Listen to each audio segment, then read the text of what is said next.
creo que es muy importante para todos los que estamos interesados y queremos el sector de las telecomunicaciones y nos gusta además el tema. Es muy importante, en primer lugar, tener conocimiento, digamos, informado acerca de la situación de las telecomunicaciones. Y si bien yo había señalado que el título de la presentación iba a ser Situación de las telecomunicaciones, en esta oportunidad, como ustedes pueden ver, le he añadido algo, y dice ITIC, ¿no? De las telecomunicaciones, ITIC en el Perú. En su momento explicaré a qué se debe ello, y también vamos a explicar, digamos, un poco acerca del tema y ver la relación que hay de un tema con el otro. Bien, este es el contenido, ¿no? Vamos a tratar de digamos, entrar en tantos detalles, pero sí alguna información que creo que es importante para todos ustedes.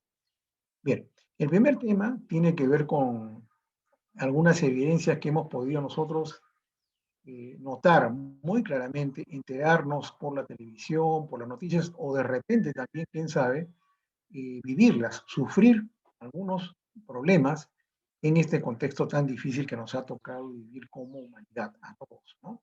Y en el caso del Perú en particular, hemos tenido una serie de dificultades. ¿Cómo vamos a poder ahorita recordar? Porque yo creo que esta noticia, creo que todos nos enteramos y también sentimos una serie de repente, de preocupaciones. A ver, un momentito.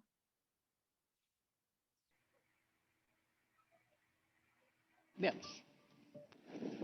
Los escolares del centro poblado de Cantari Ururi, en Puno, suben a diario a la cima de un cerro para captar la señal de radio y poder cumplir con sus clases virtuales de Aprendo en Casa. ¿En qué grado estás tú? En tercero. Tercer grado. ¿Y cómo estás haciendo tú para estudiar? Para pintar. ¿Para pintar? ¿Tienes que subir al cerro para escuchar radio? Sí. ¿Sí? ¿Todos los días subes? Sí. Los estudiantes de inicial, primaria y secundaria del distrito de Cojata en la provincia de Huancané escalan diariamente 15 kilómetros para llegar a la cima de los cerros Alcamarini y Quinzachata para recibir señal de radio y no atrasarse en sus tareas. Sin embargo, hay días en que los escolares no pueden subir al cerro por los fuertes vientos y tormentas eléctricas que ponen en peligro sus vidas. Nosotros no podemos acceder a las clases virtuales porque no tenemos señal de internet, más que todo es lo básico para acceder a estas informaciones y a estas clases que nos están brindando el Ministerio de Educación.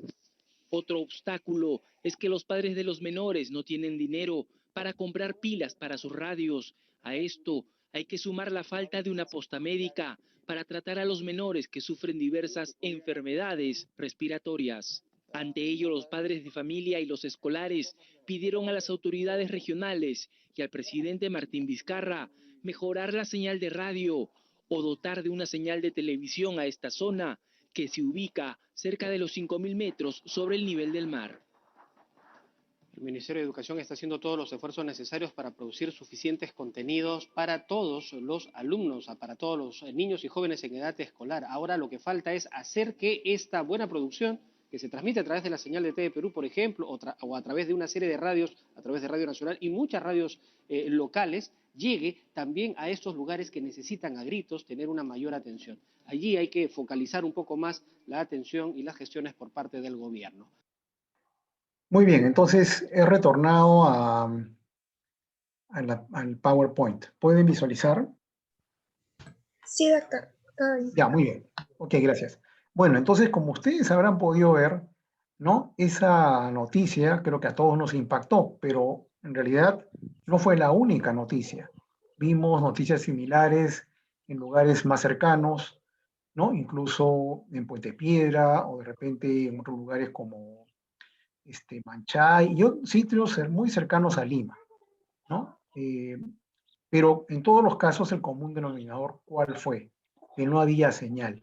Y no había señal de radio, ¿no? O de televisión, o de internet, ¿no? Entonces, eso es una situación muy, muy complicada, obviamente, para estas personas, que son peruanos como todos nosotros, y que tienen los mismos derechos a la educación. Sin embargo, vieron ustedes ahí que tenían estas grandes dificultades, ¿no? Y la educación es algo sumamente importante. Entonces, eso ya nos ha hecho pensar, ¿no?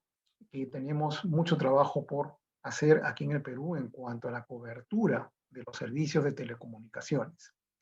Pero no solamente en el caso de estas personas, también en el caso de repente todos los que estamos ahorita escuchando, compartiendo esta charla, porque también en muchos casos, ¿no? De repente ustedes tuvieron que hacer una serie de adecuaciones, de repente en algunos casos también conectarse, por ejemplo, para seguir las clases a través de los celulares, porque de repente no había internet fijo disponible, ¿no? Lo cual también creo que a todos nos ha hecho sentir, ¿no? Que teníamos una serie de deficiencias realmente críticas para las circunstancias actuales.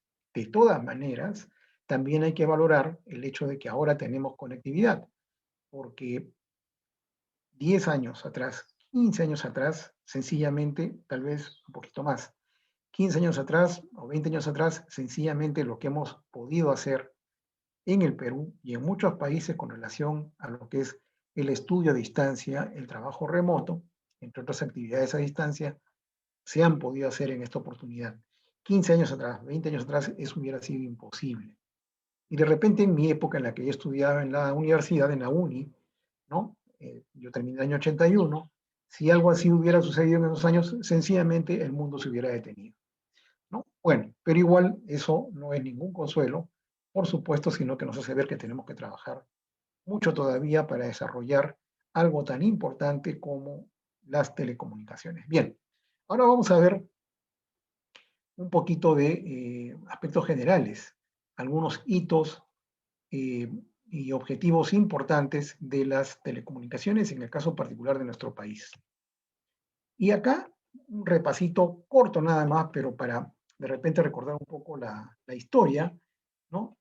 Miren, antiguamente no teníamos en el Perú las empresas que ustedes conocen ahora. ¿Cuándo es antiguamente? Año 93, ¿no? Año 93 había todavía un monopolio estatal. ¿Qué quiere decir eso? Teníamos dos empresas, la Compañía Peruana de Teléfonos, Sociedad Anónima, y Entel Perú, Sociedad Anónima. No confundir este Entel Perú con el Entel que tenemos ahora como un operador de servicios públicos y que es un operador de origen chileno, ¿no? Estas eran empresas del Estado peruano, o sea, empresas públicas, ¿no? Ellas tenían, ¿por qué se dice aquí el monopolio estatal? Porque no operaban otras empresas, solamente esas dos. La CPTESA estaba en Lima y Callao, y Entel Perú estaba en el resto del país, ¿no? O sea, la CPTESA daba el servicio en lo que consideraba Lima Metropolitana y el resto del país lo cubría Entel Perú. Bueno, en esa época las telecomunicaciones tenían una situación muy diferente a la actual. No existía, por supuesto, el Internet todavía. O, era muy incipiente, pero no lo ofrecían estas empresas. Y además también teníamos algunos problemas. ¿Cuáles? Por ejemplo, las tarifas de la telefonía fija, ¿no? Que es un servicio que ahora ya no usamos mucho, eran muy baratas, mientras que las tarifas de larga distancia era lo contrario, eran muy caras. Pero eso ¿por qué era así? Era porque había lo que se conoce como un subsidio cruzado. Con las tarifas de larga distancia que eran caras, ¿no? Se subsidiaba, ¿no? Al servicio de telefonía fija que era barato. Entonces era como que ya, yo cuando hago mi llamada de larga distancia voy a pagar más de lo que debería, ¿no? Pero con ese excedente que estoy pagando, ¿no? Puedo cubrir lo poquito que estoy cobrando en telefonía fija. Bueno, eso era una distorsión tarifaria. Pero entonces, un poco de años posteriormente, ¿no? Se abre el mercado peruano a la libre competencia para que ingresen nuevas empresas de telecomunicaciones. Ahí es donde ingresa la empresa telefónica del Perú. Y en ese caso lo que sucede es que se inicia un proceso de sinceramiento de tarifas, porque las anteriores no estaban distorsionadas y por lo tanto las tarifas de telefonía fija comenzaron a subir y la de larga distancia comenzaron a bajar. Entonces, obviamente, ¿no? La empresa no se ganó el cariño de la gente porque, claro, ¿quién va a querer una empresa que comienza a subir tarifas? Pero en realidad, si uno se pone a pensar por qué había ocurrido eso, era porque había una distorsión de tarifas anteriores heredada de estas empresas que habían sido empresas del Estado. Bueno, la cosa es que ya el año 1994, ¿no? Se produce la privatización del mercado de las telecomunicaciones en el Perú. Hay un concurso a nivel internacional, ¿no? Como dije, entra Telefónica. En segundo lugar quedó Korean Telecom, ¿no?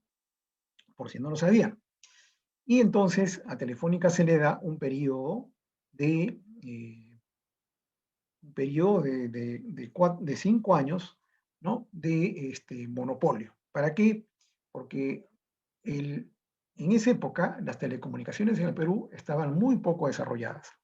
Pero ¿de qué servicios estamos hablando? Recordar eso, por favor. Ahí estamos hablando solamente de la telefonía fija y de la larga distancia, nacional e internacional. Eran los dos únicos servicios que se le dieron por 5 años en monopolio a Telefónica. ¿Para qué? Para que lo desarrollara. Otros servicios como por ejemplo televisión por cable, por ejemplo la telefonía móvil que recién se iniciaba, ¿no? Eso no estaba, digamos, no estaba en esta discusión y estaba en libre competencia, cualquiera podía dar ese servicio, ¿no? Bien, entonces ya el año 98, porque se adelantó un año, ¿no? Y para que entraran ya nuevas empresas a competir en telefonía fija y en larga distancia que tuvo exclusivamente Telefónica durante el periodo que dije, ¿no? O sea, el año 94 entró y se le dieron 5 años, pero se adelantó un año, es decir, en lugar de que se abriera el mercado del año 99, se adelantó y se abrió el 98. Ahí ingresaron muchas empresas para telefonía fija y larga distancia, pero en el camino fueron cayendo, ¿no? Por diversas razones, ¿no? Fueron saliendo del mercado. Algunas todavía están acá, pero ya muchas de ellas cayeron. Si quieren saber un número aproximado, se lo puedo decir con conocimiento porque yo estaba a cargo de la oficina que entregaba las concesiones, ¿no? En esos años y fueron, en larga distancia, nomás fueron alrededor de al menos 50 empresas, ¿no? Pero como digo, ya por razones de competencia o por no cumplir de repente con algunas condiciones, fueron saliendo. Y luego de eso, ¿no? Ya digamos, se comenzaron a desarrollar las telecomunicaciones en esos servicios, ¿no? Y como digo, los otros servicios se dieron en libre competencia porque no estuvieron nunca en monopolio. Bien, entonces, cuando se abre el mercado a libre competencia en el Perú, se establecen unos lineamientos. ¿Para qué? Para, digamos, el Estado peruano estableció cierta visión, la visión de cómo se iba a desarrollar en el Perú las telecomunicaciones, qué es lo que se quería, cómo se quería desarrollar las telecomunicaciones en el Perú, y eso por eso fue lo que se trabajó en aquella época y se le denominó los lineamientos de apertura del mercado, año 98. ¿No? Luego de eso, ya 10 años después, se aprobaron unos nuevos lineamientos. Estos eran lineamientos para expandir los servicios, es decir, para que llegaran más lejos y para consolidar la competencia, es decir, para que la competencia fuera algo más intenso, ¿no? Bien, eso fue importante también porque ya habían pasado 10 años y se tenía que desarrollar con mayor precisión qué es lo que se quería para las telecomunicaciones en el Perú. Miren, ya estamos ahí, año 2007, pero aún en esa época, la penetración de los servicios, o sea, estamos hablando de 14 años atrás, ¿no? Todavía seguía siendo incipiente en el tema de la telefonía fija, la telefonía móvil y también los demás servicios, pero principalmente estos, ¿no? En esos años ya hablábamos de que el Perú necesitaba una red nacional de fibra óptica, que había que conectar todo el país, ¿no? Pero de eso ya se hablaba en esa época, ¿no? El Internet era todavía muy incipiente a nivel nacional, ¿no? Pero estábamos todavía en un estadio tal que no, digamos, no estábamos todavía en el nivel que correspondía como para pensar en una red que atravesara todo el país. Y eso se dejó, digamos, en manos de los operadores que entraban al mercado peruano, ¿no? Pero en realidad ellos fueron desarrollándose poco a poco. Ya el año 2012 es que se aprueba y se publica la ley denominada la Ley de Banda Ancha.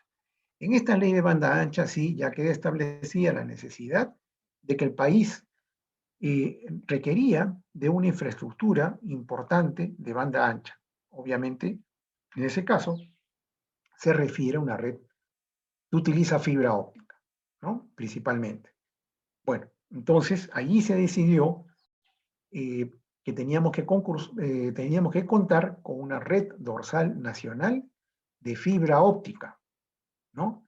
Y entonces se desarrolló esa famosa red dorsal, hubo una licitación y el año 2016 se entregó esa red. La licitación fue el año 2014, si no me equivoco.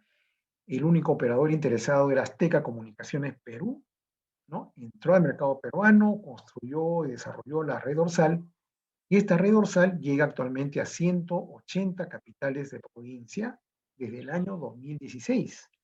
Han pasado 5 años, todavía tenemos problemas con la red que no está totalmente operativa. Está construida, pero no está, mejor dicho, utilizada en toda su dimensión por una serie de inconvenientes.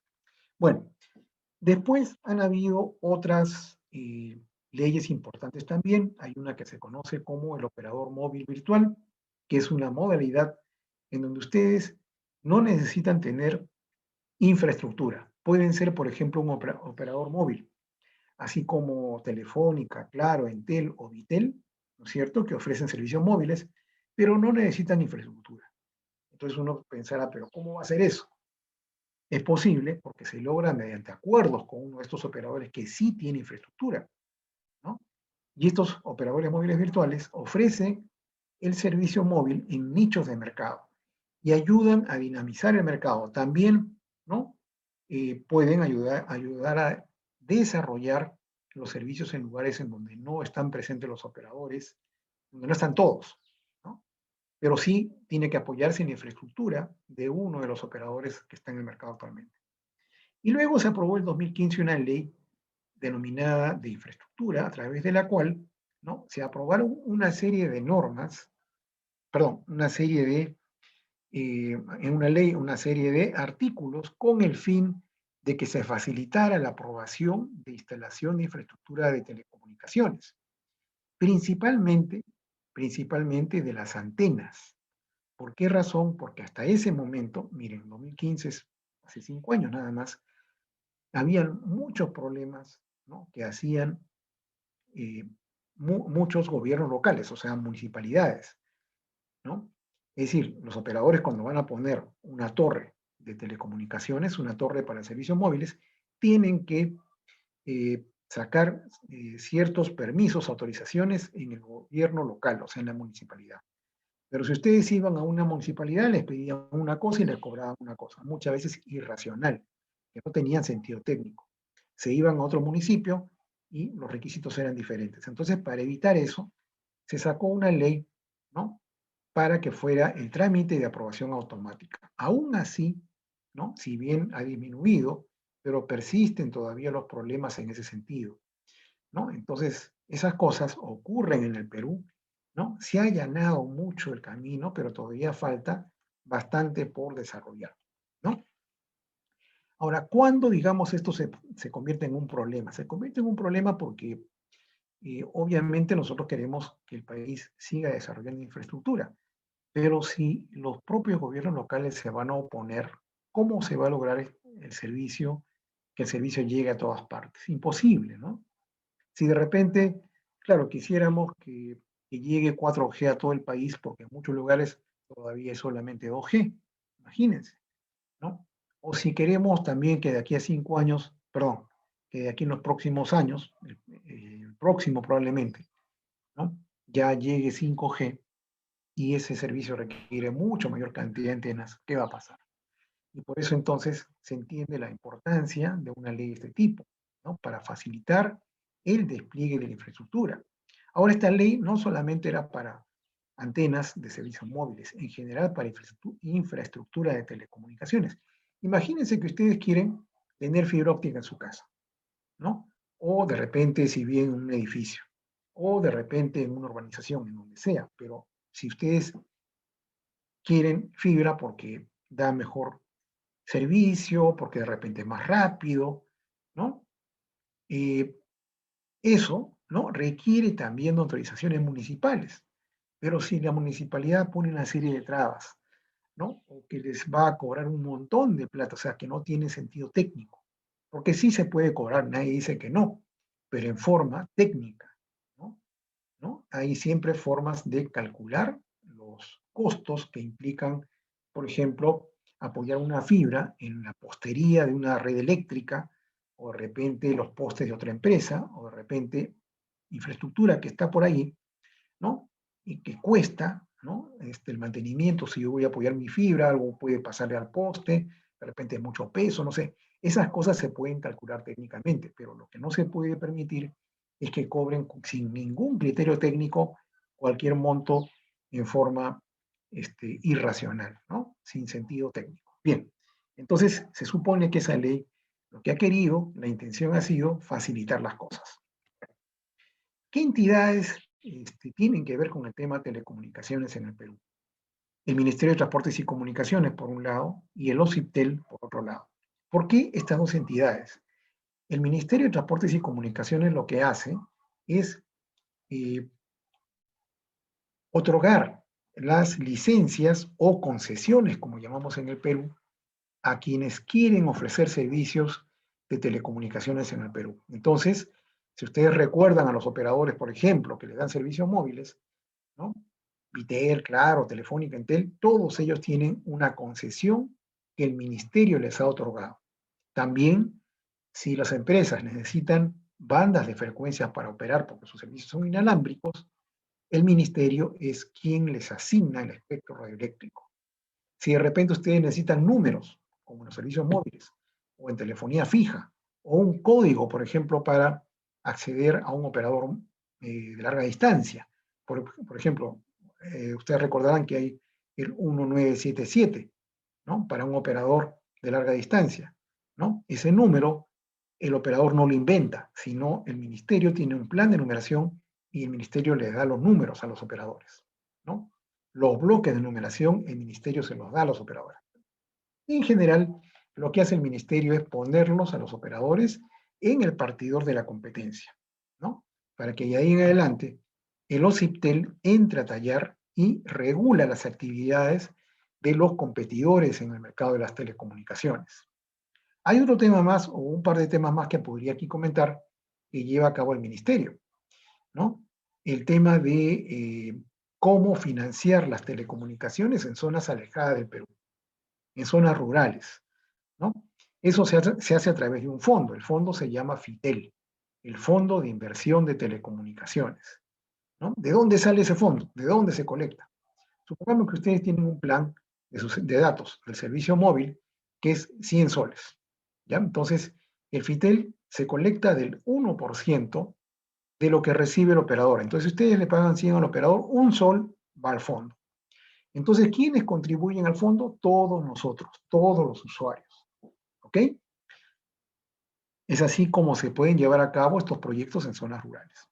Después también un tema que ve el ministerio es el de las radiaciones no ionizantes, que en cristiano lo que quiere decir es el nivel de los campos eléctrico y magnético que emiten las antenas de los servicios que usan espectro radioeléctrico, ¿no? Entonces, el ministerio es el encargado de llevar a cabo el monitoreo, las mediciones, y por si acaso, el Perú en el año 2003 fue país pionero porque aprobamos una norma de los límites máximos permisibles de RNI, de radiaciones no ionizantes, ¿no? Y periódicamente se van midiendo. Bueno, el OCIPTEL, ¿a qué se dedica? El OCIPTEL lo que hace es ver algunos temas, por ejemplo, de la llamada interconexión, ¿no? Si yo, por ejemplo, soy usuario de mi celular de Movistar y quiero llamar a mi amigo, que es usuario de Claro, ambas empresas tienen que estar interconectadas, porque si no viviríamos en islas de comunicaciones, ¿no es cierto? Bueno, entonces todo esto se hace en forma reglamentada. También las tarifas que los operadores nos ofrecen también están reglamentadas en el sentido de que tienen que informarle a Ocitel sus tarifas, sus planes, sus promociones para que Ocitel los supervise. Pero en el Perú no hay regulación de tarifas, o sea, en el libre mercado no hay regulación de tarifas, ¿no? ¿Qué quiere decir entonces una regulación de tarifa? Que a ustedes les pongan un tope. O sea, si ustedes, por ejemplo, fueran un operador y ustedes dijeran, a mí Ocitel me ha regulado, quiere decir que Ocitel les ha dicho, ¿sabe qué? No puedes cobrar más de, por decir, 50 soles al mes. Ese es tu tope, ¿no? Bueno, en el Perú eso no existe porque libre mercado quiere decir libre competencia. Los únicos servicios donde hay tarifas reguladas es en telefonía fija, que todos sabemos que está cada vez menos usado, y también en la larga distancia nacional e internacional. Pero, ¿qué empresa tiene eso regulado? Únicamente Telefónica del Perú. Es la única empresa, por si acaso. Todas las demás, ¿no?, tienen sus tarifas libres. Bien. También Ocitel, ¿no?, vela por los usuarios y hay un reglamento llamado condiciones de uso. Por eso es cuando nosotros nos quejamos, primero lo hacemos ante el operador. Y si no estamos de acuerdo con lo que el operador resolvió, de repente me dice, ¿sabes qué? No, eso es lo que corresponde, eso es tu consumo, tienes que pagar. Entonces, si yo no estoy contento con eso, voy y presento mi reclamo en la segunda instancia, porque la primera fue la empresa, y le presento a Ocitel mi reclamo. ¿Está bien? Y luego también Ocitel ve temas de calidad, ¿no?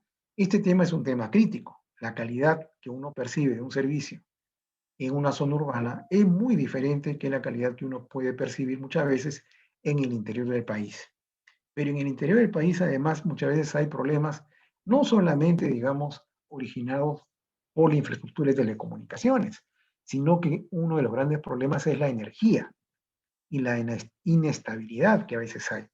Se cae a veces la energía eléctrica, entonces hay que, ¿no?, confiar únicamente en el tiempo que pueden tener todavía como autonomía las instalaciones de telecomunicaciones, ¿no?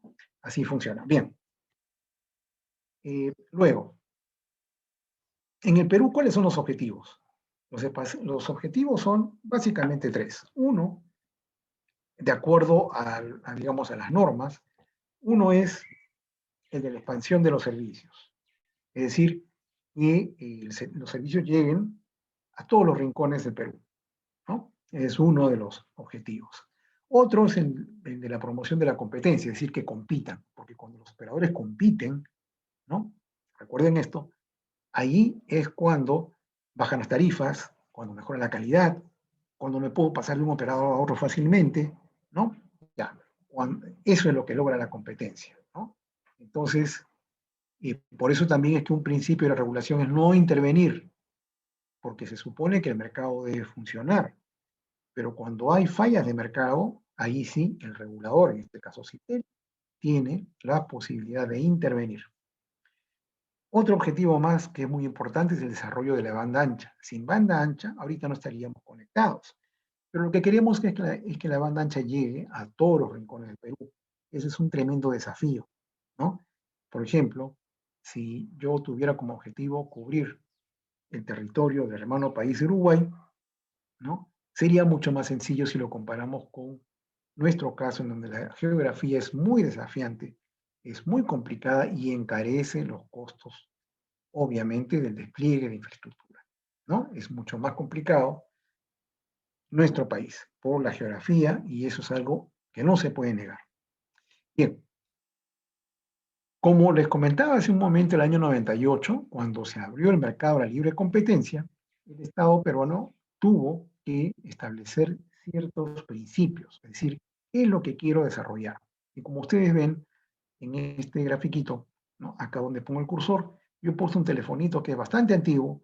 En esa época, ¿no?, tal vez eran parecidos a estos, de repente exagerado un poco, pero El hecho es que en esos años se dijo, ok, ¿qué cosa queremos? ¿No? Queremos que el año 2003 queremos tener 20% de penetración de este servicio de telefonía fija. Pero les adelanto que esto nunca se cumplió, porque no fue nada fácil. ¿Cómo así se nos ocurrió pensar en 20%? Lo que pasa es que en esos años se hablaba mucho de la tecnología inalámbrica para telefonía fija, pero fue algo que nunca se desarrolló. No porque en el Perú no se quisiera o, no, o algo no funcionara. El tema fue que a nivel internacional eso nunca despegó, ¿no? Para que despegue, ¿a qué me refiero? Es que tiene que abaratarse el costo, ¿no? De los terminales. Es decir, eso ocurre solamente cuando hay una masa crítica, cuando hay muchos usuarios y por lo tanto se abarata. Pero eso no ocurrió, ¿no? Entonces, eso no funcionó y les diré que ahorita estamos como al 9% de repente menos, ¿no? Pero tampoco ya no es un objetivo, porque eso fue reemplazado por el teléfono móvil, ¿no es cierto? Algo que también en esa época fue un objetivo fue incorporar a 5.000 centros poblados a los servicios de telecomunicaciones. Entonces, en ese caso se puso ese objetivo y al año 2003 se logró incorporar más de 6.000 centros poblados a los servicios de telecomunicaciones. Acá se refieren centros poblados rurales, lugares en donde en promedio en esa época se tenía que transitar 60 kilómetros para llegar a un teléfono fijo, a un teléfono público. Entonces, luego de este objetivo que se cumplió, año 2003, ese promedio se redujo a la 10ª parte. Pero igual, pónganse a ver a caminar o a transitar 6 kilómetros para llegar a un teléfono público. O sea, fue un gran avance, si uno lo ve en números, en esos promedios, pero claro, otra cosa es vivirla, ¿no? Y que tengamos que hacer eso. Bueno, otra meta fue incrementar sustancialmente el acceso al Internet, pero eso todavía era algo muy declarativo, año 98. Los otros también objetivos de digitalización o de disponer servicios y tecnologías eran básicamente declaraciones de buena voluntad, ¿no? No, como ustedes ven acá, no hay números. Si no hay números, no es algo que se pueda medir. Pero, ¿no? Esa era la situación en el país, por eso es que esto reflejaba qué es lo que se quería en principio, ¿no? Bien, 10 años después. 10 años después ya había entrado la telefonía móvil como a fuerza. En esa época competía Telefónica, competía con Bell South. También entró un nuevo operador al mercado peruano que era una empresa italiana, TIM, ¿no? Telecom Italia Mobile. Entonces, el servicio móvil se comenzó a desarrollar. La telefonía fija, sin embargo, se estancó y se sinceró los objetivos, así al 2011 se sinceraron los objetivos. Miren, ya habían pasado 10 años, pero no se había logrado el objetivo de la telefonía fija, ¿no? Se bajaron los números. En cambio, en servicios móviles, ¿no? Miren, se pasó a 80%, ¿no? Porque sí se notaba que había un crecimiento notable. También se precisó, para el tema de expansión de los servicios, que en 1.834 distritos que en esa época había en el Perú, se tendría telefonía fija y o móvil, de alguna forma conectados. Todos los distritos. Pero el Perú, ¿no? Si bien tiene 1.834 distritos, tiene cerca de 100.000 centros poblados. Pero por si acaso no se asusten porque no todos son iguales. En realidad, hay una definición de centro poblado y no todos tienen por qué ser pensados como que son rurales, ¿no? De hecho, en las zonas urbanas también podemos encontrar o podemos decir que son centros poblados, ¿no?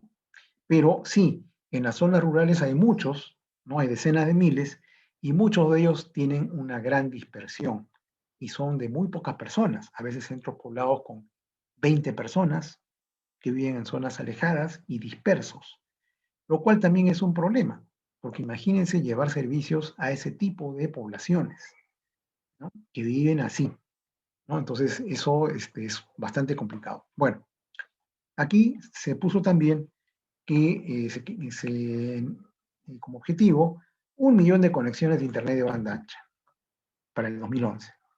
Eso sí se cumplió, ¿no? Y bueno, impulsar la convergencia, completar la digitalización, ¿no? Bueno, en estos años, como hace un momento les contaba, ¿no? Ya se hablaba de tener una red nacional de fibra óptica, en fin, ¿no? Objetivo bastante ambicioso.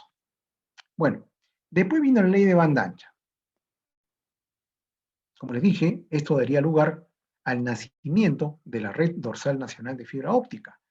Acá se puede ver en los mapitas que están al costadito, vemos, por ejemplo, el mapa de Perú, y acá en la costa vemos acá unos trazos, ¿no? De 2 colores hasta 3, aunque no se puede notar bien. Pero a lo que voy con esto es que estos trazos se refieren en donde había fibra óptica el año 2012 en el Perú, principalmente en la costa, también llegaba a Junín y por el sur a Puno, ¿no? Cajamarca también un punto. Pero en el resto del país no. ¿Y quién había instalado todo esto? Los operadores privados. Recuerden que desde que se privatizó el mercado de las telecomunicaciones, ya no habían empresas públicas. Y cuando digo empresas públicas, me refiero a empresas del Estado peruano, ¿no? Porque ya eso se había dejado de lado. Bien, ¿cuál era la intención con la Red Dorsal Nacional de Fibra Óptica? Era tener un país con, como ustedes pueden ver aquí en el mapa de la derecha, conectando a todas sus capitales de provincias. Eso se ha hecho, se ha logrado en 180 de las 196 capitales de provincias que tiene el Perú. O sea, 16 quedaron sin estas conexiones. ¿Por qué? Porque estaban en la selva, en zonas muy difíciles y también, dicho sea de paso, con un costo muy elevado para llevar hasta allá fibra óptica, ¿no? Pero luego les voy a contar algo adicional sobre eso. Bueno, ¿cuál era el objetivo de la red de fibra óptica? Bueno, lo que pasa es que esta infraestructura de banda ancha es considerada por el Banco Mundial, por organizaciones internacionales, como infraestructura tan importante como la infraestructura de transportes, de agua, de saneamiento, de energía. ¿Para qué? Para el desarrollo. O sea, uno no hace esto simplemente porque la fibra óptica es bacán, ¿no? Porque voy a ver Netflix, porque voy a tener redes sociales, juegos en línea. No, es para el desarrollo. Los otros usos son usos también importantes, entretenimiento, información, ¿no? Pero eso es un uso básico. Hay más cosas que se le pueden sacar de provecho a una infraestructura de banda ancha. Bueno, pero en eso es muy importante tener presente también lo siguiente, que no basta que yo instale infraestructura de banda ancha, no basta eso. O sea, la vida no cambia por el hecho de que yo ponga fibra. Después yo tengo que ver la forma de que las personas, las empresas y el gobierno lo utilicen. Y eso se llama demanda. O sea, yo tengo que ver la forma de que las personas, o sea, los individuos, las empresas de cualquier tamaño, pequeñas, medianas, grandes, las grandes, bueno, no van a tener problemas, y el propio gobierno utilice las redes de banda ancha, ¿no? Para que den servicios al ciudadano, para poder competir mejor, las empresas para ofrecer sus productos, ser más competitivas a nivel local, a nivel internacional, y los individuos para que puedan desarrollarse mejor, aspirar a mejores empleos, ¿no? Ser también más productivos, más competitivos, y entonces no basta la oferta, como se dice, de los servicios de banda ancha que pueden ser posibles, sino también hay que desarrollar la demanda. Pero seguramente muchos peruanos, ¿no? Por diferentes razones, por falta de oportunidades, puede que no estén entrenados, capacitados para usar un servicio digital. Así es, efectivamente. Entonces, hay también una labor importante de parte del Estado que viene a ser la alfabetización digital. Entonces, ¿no? Creo que acá lo importante es ir entendiendo que la tecnología no es un objetivo en sí mismo, ¿no? De repente a veces nos podemos emocionar con que la red dorsal, la fibra, hay un bacán, 5G, 6G al año 2030, ¿no? Pero Está bien, nos emocionamos porque somos técnicos, ingenieros, pero en realidad hay que comprender que son herramientas de desarrollo, no son un fin en sí mismas, ¿no? Bueno, entonces en esta ley se declaró justamente que la red dorsal era de interés nacional. Por lo tanto, ¿no? Se trabajó en ese sentido. Entonces se definió en la ley de banda ancha y luego en su reglamento, ¿no? Se definió la banda ancha. Hasta antes de esto, ya se hablaba en el Perú de banda ancha, hasta antes del 2012 en que salió esta ley, ¿no? Los operadores también decían Internet de banda ancha, pero ¿qué cosa era banda ancha? No estaba definido en nuestras normas. Así que era solamente un cliché, era un término cualquiera, pero no definido. Ya con la ley, ¿no? Se definió, ¿no? Y también se dijo, bueno, que para tener banda ancha había que tener una velocidad mínima y que eso lo iba a determinar el Ministerio de Transportes y Comunicaciones. Un poco más adelante, ya en 2018, eso se aprobó, ¿no? Se aprobó y se dijo, bueno, para que un operador te diga que tú tienes internet de banda ancha, en la parte de bajada te tiene que ofrecer como mínimo 4 megabits por segundo. Y en la subida, perdón, 1 megabit por segundo, ¿no? Sea internet fijo o móvil. Bueno, eso se aprobó, miren, hace 2 años y medio aproximadamente, recién, ¿no? Y claro, ya uno cuando ve estas velocidades dice, pucha, pero es bien bajo, ¿no? Y en tela, claro. Pero hace unos años, ¿no? Cuando uno veía estos números, ¿no? De repente uno se sentía un poco más impresionado, pero así es la tecnología, así avanza de rápido, ¿no? La tecnología y nos sorprende con el tema de las velocidades, ¿no? Ustedes que están estudiando electrónica, telecomunicaciones, también tienen que preguntarse por el lado de la tecnología, ¿cómo así es posible que la velocidad aumente? ¿No? Por ejemplo, en los servicios móviles, ahí no estamos hablando de fibra óptica.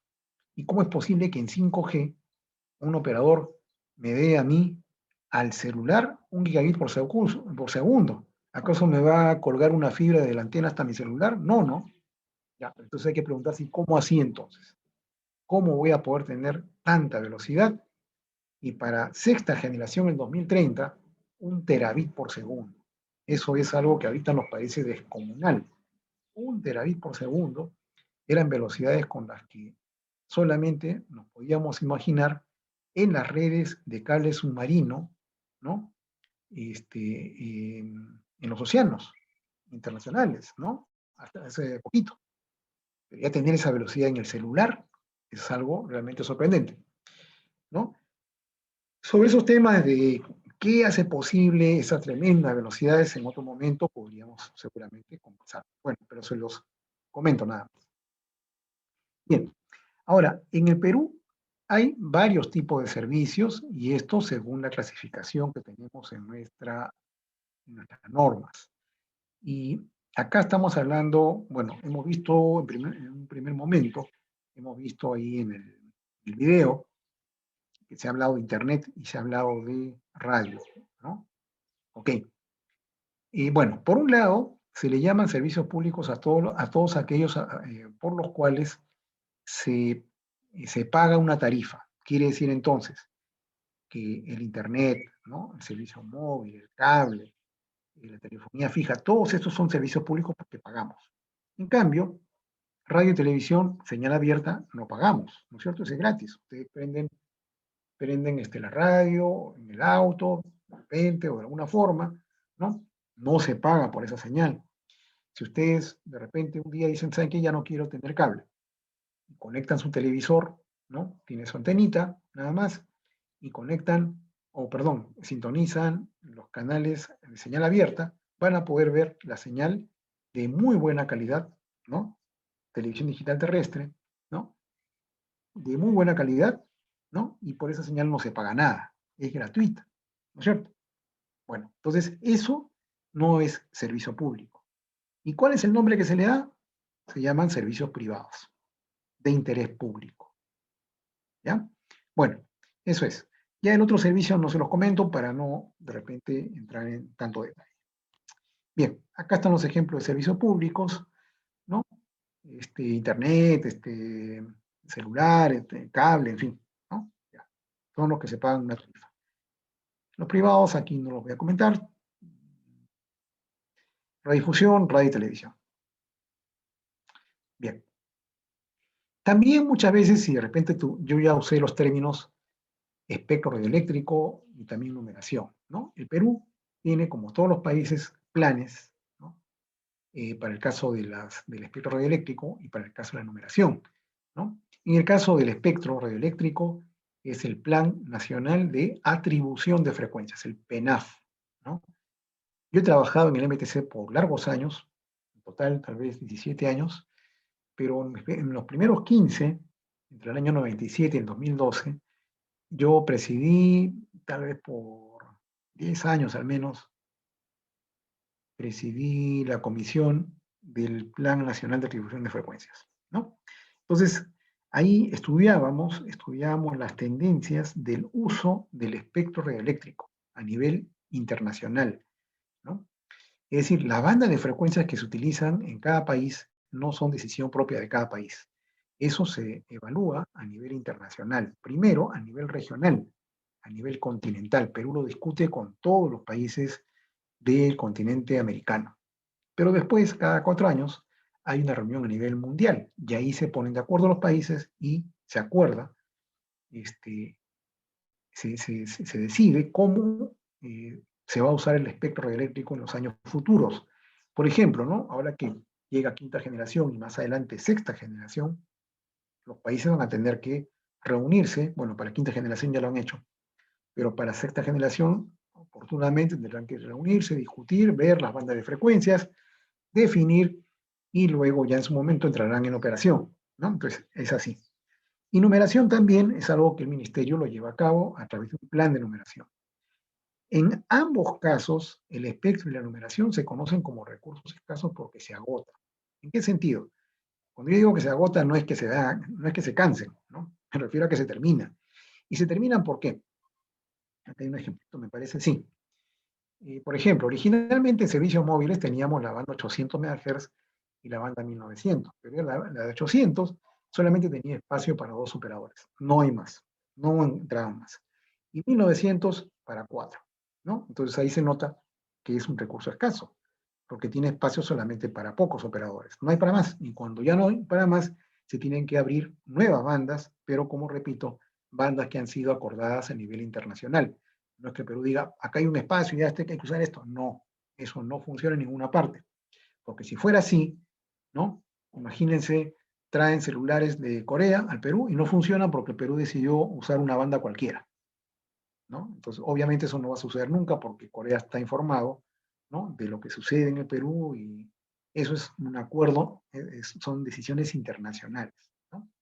Y en el caso de la numeración, también esto, digamos, se va desarrollando en forma planificada, y así como ahora tenemos nosotros 9 dígitos para el servicio móvil, seguramente que yo calculo que en un par de años más tal vez esto crezca, tal vez un dígito más, porque 100 millones de números actualmente ya no es suficiente para los próximos años.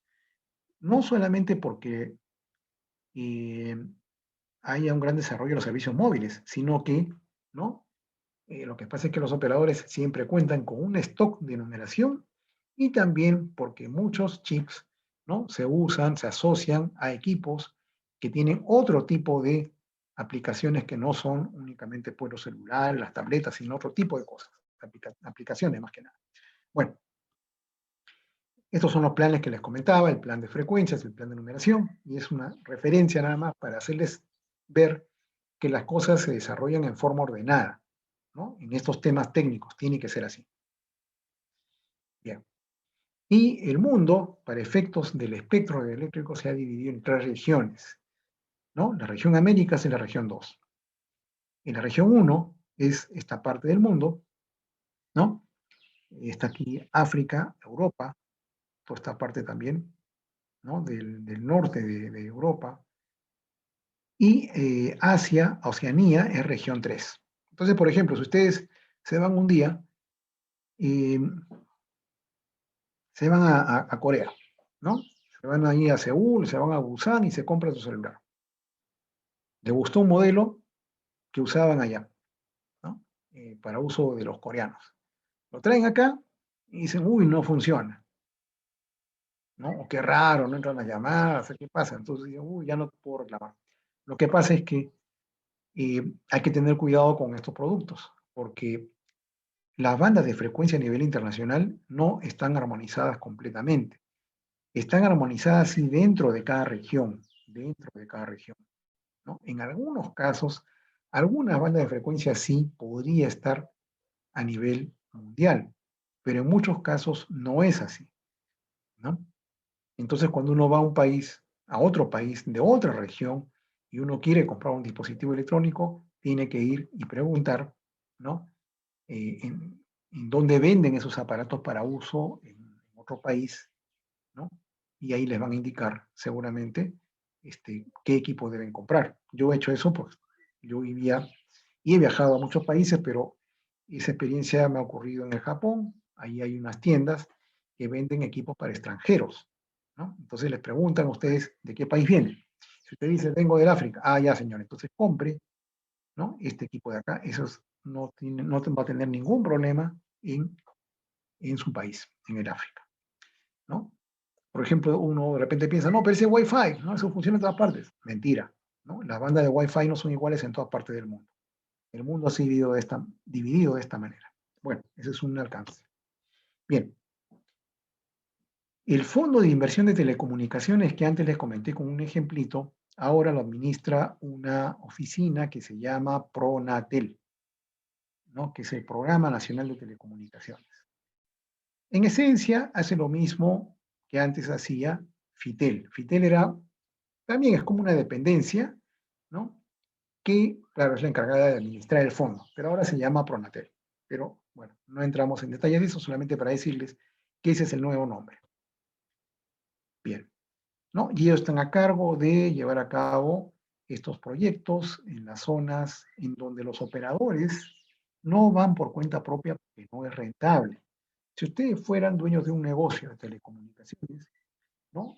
Es natural, normal que ustedes ofrezcan en donde hay clientes que pueden pagar, ¿no es cierto? Porque si no, ¿cómo hacen sostenible su negocio? Pero como es importante y es necesario que las telecomunicaciones lleguen a todas partes, el Estado se encarga de eso. Pero no se encarga de eso poniendo una empresa del Estado, sino lo que hace es juntar el fondo y luego, ¿no? Hace un proyecto. Ese proyecto lo orienta a estas áreas que no tienen servicios. Y el fondo lo que hace es servir para pagarle un subsidio a los operadores que por cuenta propia no irían. Pero ya con el subsidio del Estado, sí van. Con ese subsidio, lo que hacen es poner la infraestructura, ¿no? Entonces ya con eso llega la infraestructura de telecomunicaciones y los usuarios que viven en esas zonas van a poder disfrutar de los servicios de telecomunicaciones también, ¿no? Bueno, entonces para eso sirve. Bien, ¿cómo estamos en telecomunicaciones? Ahora sí creo que estamos llegando a la parte medular, tal vez, de la charla, ¿no? Miren, acá se muestra un gráfico en donde se puede apreciar la tendencia que ha seguido la penetración del servicio de telefonía móvil a nivel nacional, ¿no? Acá se puede ver este gráfico, esta curva, ¿no? En donde se ve cómo año 2005 era 8.25. ¿Esto qué significa? Acá dice, es la penetración a nivel nacional en porcentaje. Quiere decir que hay 8 teléfonos por cada 100 habitantes. Pero hay que recordar que en el caso de una línea fija, ¿no? Esa es una línea telefónica de grupo, ¿no es cierto? En una oficina, en una casa, entonces no es una línea individual. Eso es claro. Por lo tanto, tampoco nunca se puede esperar, digamos, tener un porcentaje de 100%. Obviamente eso no tiene sentido, ¿no? Pero sí de repente en otros países ha llegado al 30, 40%, 50% aproximadamente en las épocas en las que se usaba más la telefonía fija. Pero en el Perú, miren la tendencia que ha habido, y a la fecha es 8.17, al 2019, perdón, ¿no? Bien, ¿y esto por qué? porque se ha desarrollado el servicio móvil con mucha mayor velocidad, ha sido mucho más económico, aunque más económico me refiero en el tema de inversiones, más rápido para el tema del despliegue, pero la tarifa de telefonía fija actual es muy barata, ¿no? Ya ni nos damos cuenta, creo, pero cada 3 meses incluso la tarifa baja, ¿no? Y de repente muchos están devolviendo el teléfono. Yo, la verdad, lo he querido hacer en varias oportunidades, ¿no? El teléfono suena una vez a las 500, y más bien hace 2 días yo tuve acá en la casa algo raro porque todo el día timbró y por error estaban llamando a un número errado, pero la persona que llamaba se dedicó todo el día a llamar, ¿no? Y lo que pasa es que pensábamos que estaba malogrado, porque en un par de oportunidades yo levanté el auricular y no sé si de repente ya porque me había demorado, colgaron, hasta que alguien se animó a contestar y ahí nos dimos cuenta que había habido un error. Pero bueno, rara vez suena el teléfono fijo ahora, ¿no? Pero les digo eso como referencia, que las tarifas son muy baratas, ¿no? Y bueno, eso es lo que ha sucedido en el Perú. En cambio, en el servicio móvil, miren, ¿no? Acá lo que tenemos son dos gráficos. Uno, en donde se puede ver las líneas móviles en servicio en millones. Miren, según esto, a septiembre de 2019 eran casi perdón, sí, una penetración, o sea, en porcentaje de 132% de líneas móviles de líneas móviles. Quiere decir más de un teléfono móvil por persona, ¿no? 130% es como decir 1.3 teléfonos por cada persona. Bueno, ¿no? Y acá abajo, en azul, está la cifra de millones de líneas móviles, 41 millones de líneas móviles a septiembre de 2019, ¿no? Y probablemente por ahí ya, digamos, se sature el tema. Pero acá sí se nota un gran crecimiento, ¿no? Y eso es algo importante a nivel nacional. Ahora, el Internet fijo. Acá tenemos un tema que ustedes van a poder notar claramente, ¿no? Por un lado tenemos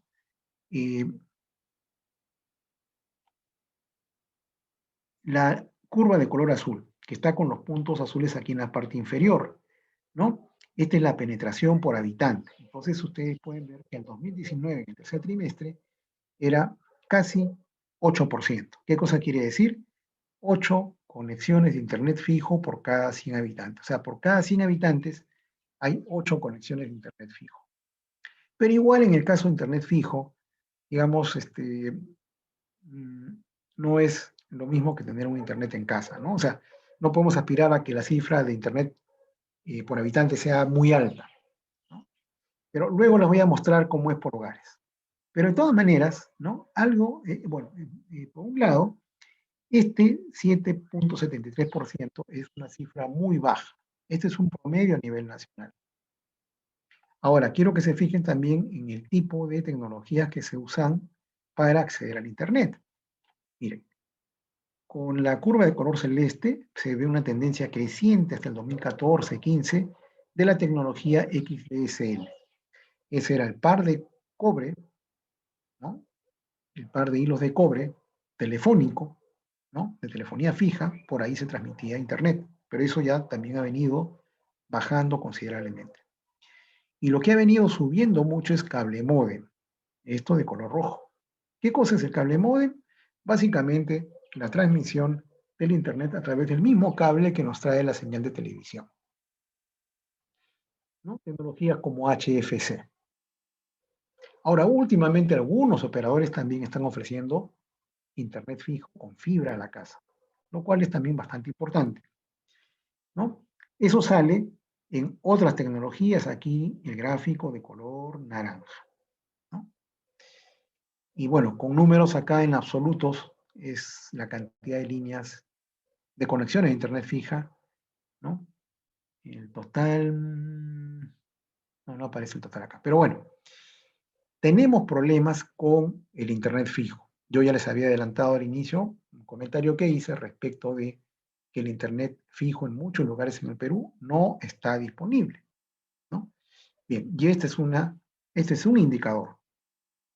un 7.73% de penetración de Internet por cada 100 habitantes, ¿no? Eso es bastante bajo. Y eso, que esto es un promedio, ¿no? Un promedio sale de valores altos, valores bajos. En cambio, en Internet móvil, muchos usamos Internet móvil. ¿En cuánto está eso? En el 80%. Y en este caso, si es un servicio individual, ¿no es cierto? ¿No? Bueno.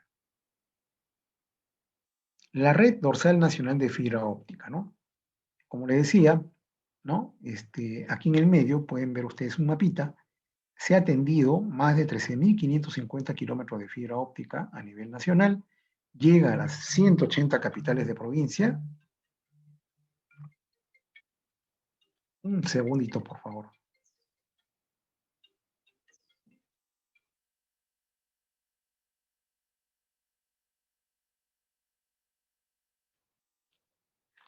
Bien.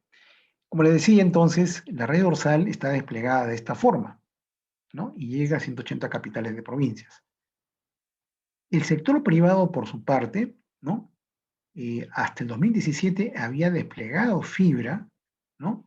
Más allá de lo que vimos hace un rato en el año 2012 nada más, que estaba por la costa, recuerdan, con color amarillo y rojo. Entonces llegó más allá. Esto también ha significado un problema, ¿no? Para este despliegue de la red dorsal de fibra óptica, porque por un lado, ¿no? El sector privado también avanzó por su cuenta, han invertido también, ¿no? Y se tienen más de 24.000 kilómetros en el año 2017. Entonces, ¿por qué digo un problema? Porque la red dorsal de fibra óptica, ¿no? Tiene una tarifa, ¿no? Que es de $27 por mes, incluyendo IGB, por cada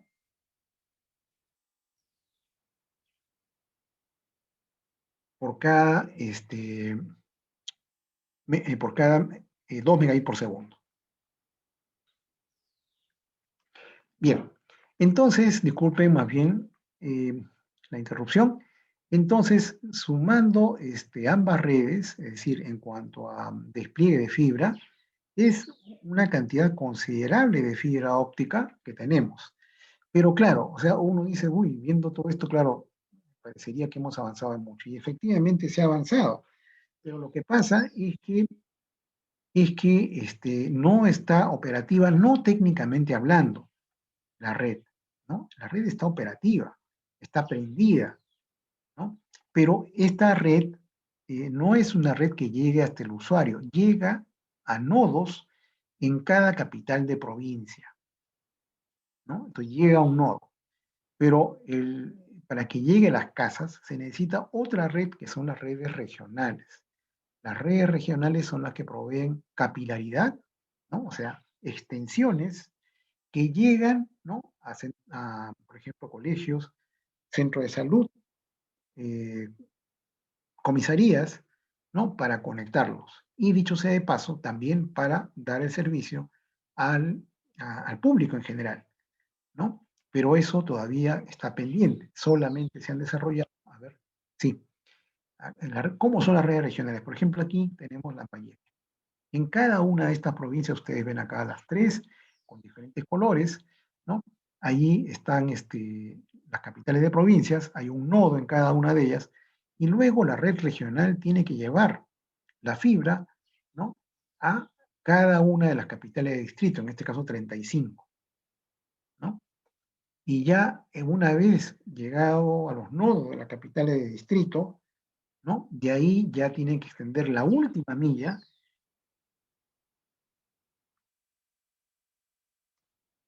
ya al usuario final, ¿no? Entonces,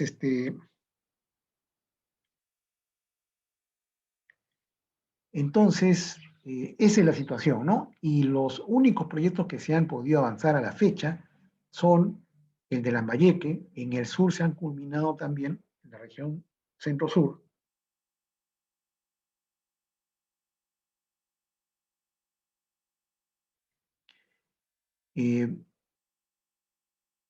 donde están Huancavelica, Ayacucho, Apurímac y Cusco. Esas regiones del Perú ya tienen las redes regionales. Entonces ahí, digamos, podría darse una situación interesante con relación al aprovechamiento de esas redes.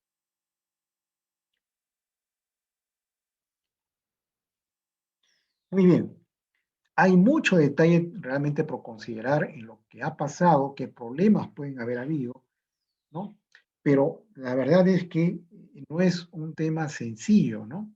En el Perú realmente hay muchos detalles por conocer y, al respecto de el desarrollo de las redes estas de banda ancha, pero les puedo comentar nada más que, por ejemplo,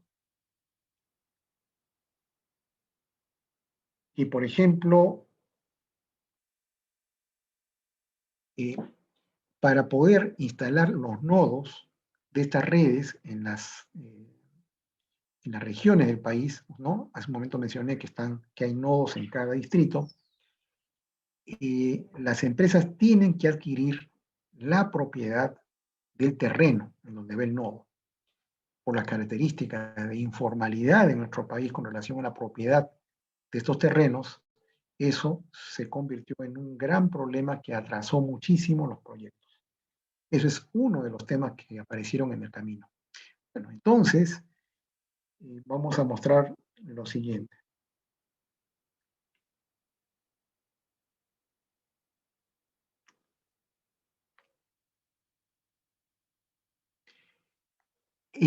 El contar o no con servicios de telecomunicaciones tiene una gran implicancia. No es solamente porque uno ya se va a poder comunicar, no es únicamente porque uno va a poder tener acceso a redes sociales. Es porque en realidad uno puede realmente desarrollar una mayor competitividad. Pero eso además es por qué. O sea, lo de la competitividad, ¿por qué? Porque uno puede tener colegios conectados, puede tener centros de salud conectados, ¿no?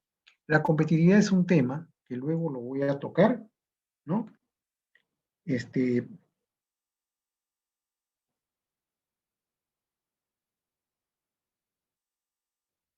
Lo voy a tocar, pero acá en este gráfico, ¿no? Yo he hecho, digamos, he hecho este gráfico basándome en información de la competitividad en cada región del Perú. Hay una institución que se conoce como el Foro Económico Mundial, ¿no? El Foro Económico Mundial evalúa cada año la competitividad a nivel de países, a nivel internacional.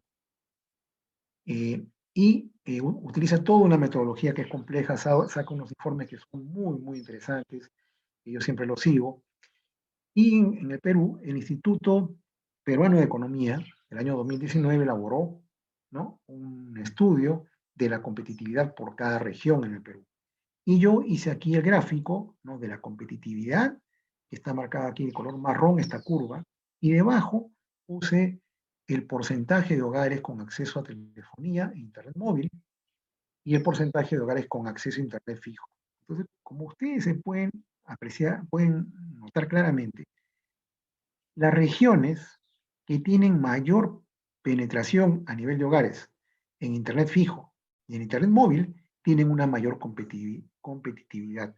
Y viceversa, las regiones que tienen menos porcentaje de hogares con acceso a internet fijo y móvil tienen una menor competitividad. En realidad, esto es algo esperable, ¿no? Es algo esperable, pero, digamos, aquí está demostrado. Entonces es muy importante tener presente, ¿no?, la importancia de estos servicios, ¿no?, por todo lo que implica. Acá vemos claramente cómo influye en la competitividad de las regiones. Bien. Y este es un gráfico que compara el internet fijo y móvil, la penetración a nivel de individuos, ¿no? Y miren, 80% en el caso de internet móvil, 7,71% en el fijo. Una tremenda diferencia, ¿no? Y justamente esto, es lo que se evidencia, ¿no?, a raíz de la pandemia, ¿no? ¿Cuántas personas tienen la suerte de tener internet fijo e internet móvil? El que tiene internet fijo en su casa se apoya en el Wi-Fi. Y si de repente en algún momento falla el Wi-Fi, ¿no? Yo puedo luego apoyarme en el internet móvil, ¿no? Pero en el caso de las personas que no tienen internet fijo, no hay Wi-Fi en el cual apoyarse. Y entonces consumen su plan de datos móvil y una vez que se le acaba tiene que recargar, comprar un paquete adicional, lo que fuera. Entonces las condiciones no son iguales, ¿no es cierto? Entonces esa es una situación que hay que tener presente. ¿Cómo está la situación en el caso de países vecinos? Esto también lo he puesto aquí con el fin de que seamos conscientes cuánto nos falta por desarrollar. Chile está por encima, luego está Colombia y luego está Perú, ¿no? Entonces, digamos que son más o menos comparables, pero aún así, claro, Perú tiene el problema de la geografía, Colombia también, por supuesto, Chile menos, ¿no? Chile no tiene tanto ese problema. Bien, pero de todas formas, ¿no? Esta es la situación del Internet fijo en otros países. Bien, entonces, eso ha sido con relación a telecomunicaciones y ahora quiero hacer mención a algo sobre las TIC.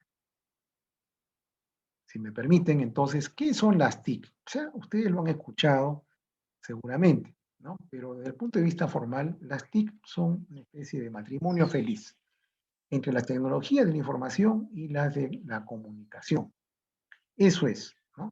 Y claro, o sea, por el desarrollo tecnológico es muy evidente que eso ha ocurrido y en el caso, digamos, práctico lo vemos porque existe ahora la nube, abundancia de redes y diversidad de redes y también de terminales. Ahí convergen, ¿no? Este mundo de las de TI y TC. Por eso TIC. Pero, nuevamente, las tecnologías no son un fin, son una herramienta, ¿no? ¿Y para qué sirven? Para que, acá miren el recuadro, ¿no? Sirven para que las personas, las comunidades y los pueblos puedan emplear plenamente sus posibilidades en la promoción de su desarrollo sostenible y en la mejora de su calidad de vida. Miren lo que dicen con respecto a las tecnologías. Son una herramienta, no son un fin. O sea, yo no quiero que llegue 5G aquí porque bacán, ¿no? No, yo no quiero eso. Hace poco yo di una charla sobre, bueno, hace unos meses, una charla sobre 5G, y yo le decía eso a la audiencia, ¿no? Nos emocionamos con la tecnología, pero la charla no es para que ustedes apenas llegue 5G salgan corriendo a comprárselo para, digamos, simplemente para aparentar que lo máximo, ¿no? No, la tecnología es una herramienta. ¿Para qué? Para el desarrollo, para el bienestar de todas las personas, ¿no? Y creo que en esta época de pandemia eso lo hemos notado con mucha mayor claridad que es en la situación, ¿no? Pero evidentemente notamos que hay grandes diferencias. Bien, así como hay TIC, también hay un término TICAR, por si acaso, en donde integran además lo que es la automatización y la robótica, ¿no? Por ejemplo, cada año hay un evento que hace el sector minero en el Perú, hacen un evento que es el TICAR, ¿no? Integran todo eso. Bien, las TIC tienen carácter transversal, ustedes la pueden aplicar en cualquier campo de los que están aquí ilustrados, en educación, en salud, en agricultura, en trabajo, en seguridad, en transportes, etcétera, etcétera, etcétera. Pero ¿qué son? En concreto, ¿qué son? Son las tecnologías que aprenden ustedes en electrónica, en telecomunicaciones, en mecatrónica y carreras afines también, ¿no? Software, sistemas, en fin, todas esas se suman, ¿no? Esas son las tecnologías, finalmente, las TIC. Bien, todo este tema de las TIC que se tiene que desarrollar, que para el bienestar, eso, ¿a quién se le ocurrió? ¿De dónde sale eso? Eso viene de las Naciones Unidas. Miren, desde el año 2001, Asamblea General de Naciones Unidas. Ya han habido una serie de encuentros internacionales. Yo he participado en varios de estos eventos. En muchos casos yo he ido como jefe de delegación del Perú, ¿no? Entonces tengo un montón de experiencia en estos temas también. Bueno, pero luego eso tiene que llegar a los países, pero se hace en forma gradual, escalonada. Uno es un proceso mundial que lo conduce la UIT. La UIT es el ente rector de las telecomunicaciones a nivel mundial. Eso luego llega a la región. CEPAL, ¿no? Es la Comisión Económica para América Latina y el Caribe, ¿no?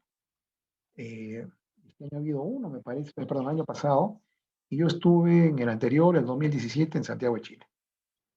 Bueno, pero a partir de eso luego se supone que cada país también tiene que tener algo, un plan, ¿no? Cómo voy a adoptar las tecnologías. Ahora está de moda el término transformación digital. Antes se hablaba más de TIC, ahora se habla más de transformación digital. Para mí, la verdad, es un juego de palabras, se ponen de moda. Antes se hablaba de gobierno electrónico, ahora se habla de gobierno digital. En realidad es básicamente lo mismo, ¿no? El tema es cómo logramos verdaderamente los objetivos, lo demás son puras palabras que se ponen de moda. Bien, en el caso de Perú, ¿no? Hicimos una agenda digital el año 2006, otra versión más el 2011, ¿no? Y ya la verdad es que esa de 2011 está obsoleta, ¿no? Sin embargo, no hemos avanzado mucho después de eso, lamentablemente. ¿Por qué? Porque en el Perú no tenemos un ente rector. Por ejemplo, MTC, ¿qué significa? Ministerio de Transportes y Comunicaciones.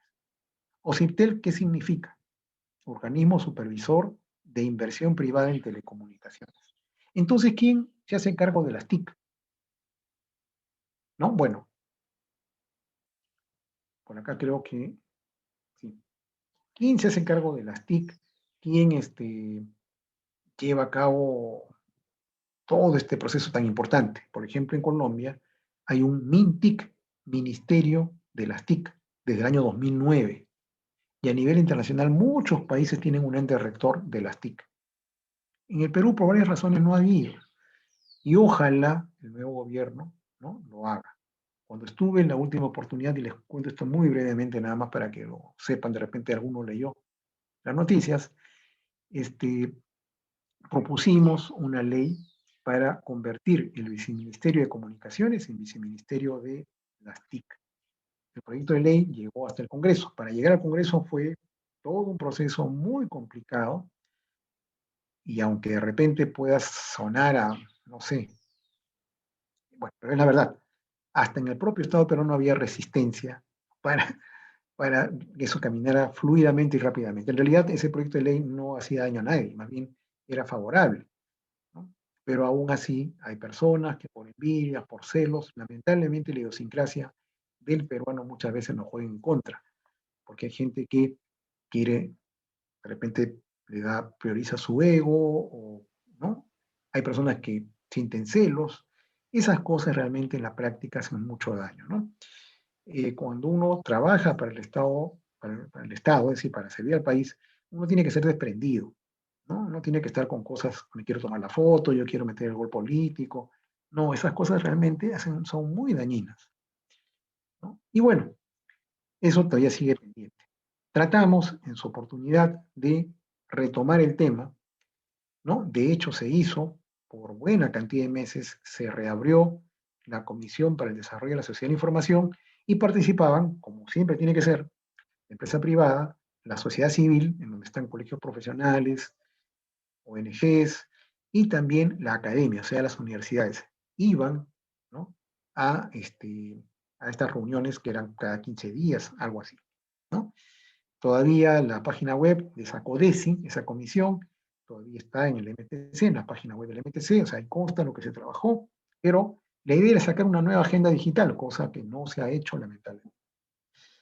Pero lo bueno es que Perú tiene una política de Estado, ¿no?, en el Acuerdo Nacional, que justamente también logramos sacar la política 35, es decir, se trabajó en su redacción y tenemos una política que favorece esto. Esto es algo muy importante porque quiere decir que esto permanece en el tiempo. O sea, si va a haber un cambio de gobierno, no importa, la política está allí, es un acuerdo nacional. Eso es bueno. Bien, creo que ya comenté esto, ¿no? Hay entidades competentes, pero en el Perú no hay quien se haga cargo todavía del tema digital, del tema de las TIC, ¿no?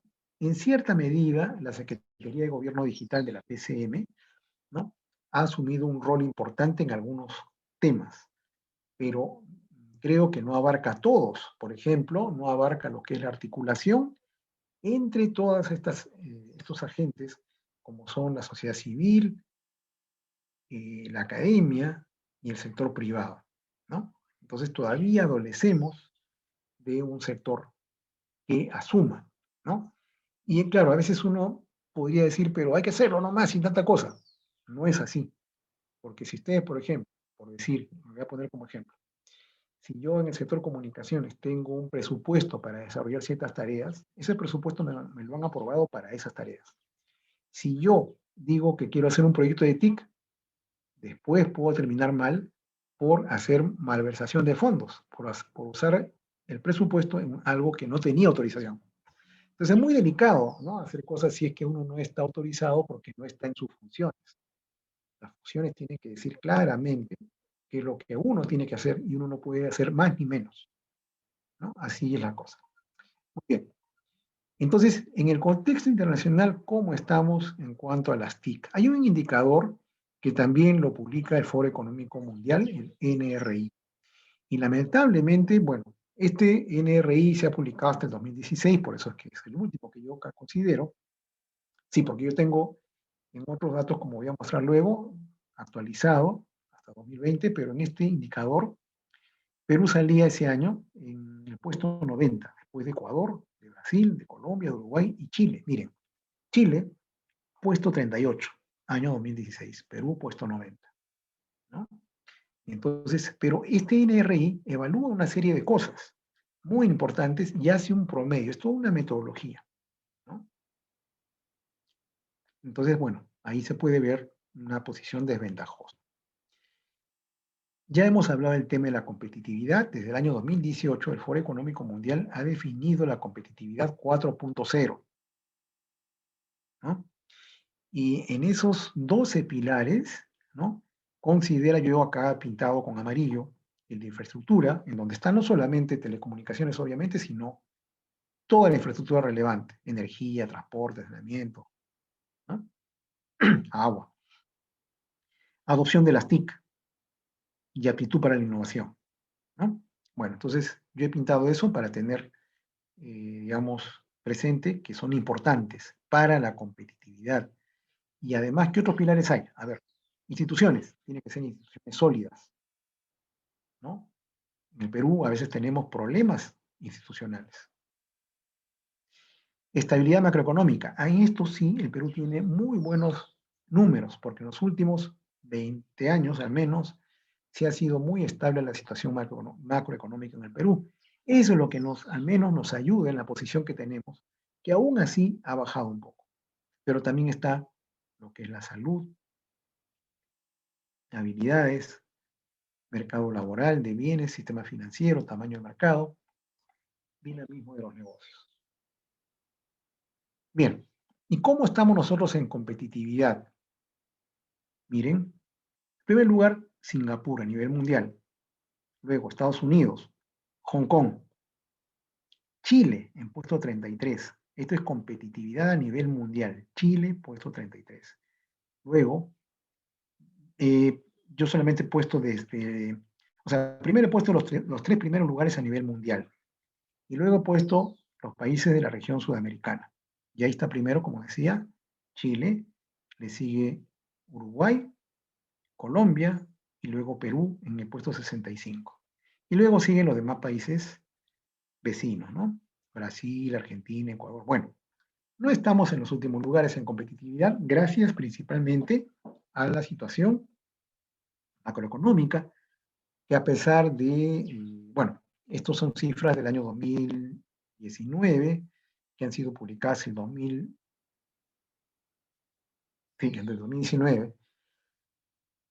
Entonces, con la pandemia seguramente que esto, de hecho, debe haber cambiado, ¿no? Pero ya vamos a esperar la publicación. Pero hay un pilar, como les mostraba hace un ratito, acá, pilar 3, adopción de las TIC. Miren, esto sí es una situación que nos debe hacer reflexionar, ¿no? En el caso de la región sudamericana, miren, está primero Uruguay, puesto 14 a nivel mundial. Chile, Brasil, Argentina, Bolivia, Colombia, Ecuador, Venezuela, Perú en último lugar con Paraguay. O sea, 98, Paraguay 99, pero el puntaje es el mismo, o sea, estamos empatados, pero eso no tiene ningún mérito. Estamos al final en lo que es adopción de las TIC. ¿Y qué es lo que ingresa aquí? O sea, ¿esto cómo se evalúa? Porque el nombre no me dice nada. Ahí justamente está el tema del Internet fijo. Ahí está eso. Entonces quiere decir que tenemos un problema con el Internet fijo, ¿no? Tenemos un problema también ahí con la banda ancha. O sea, sí aparece, ¿no? Esta es una metodología muy, muy rigurosa, ¿no?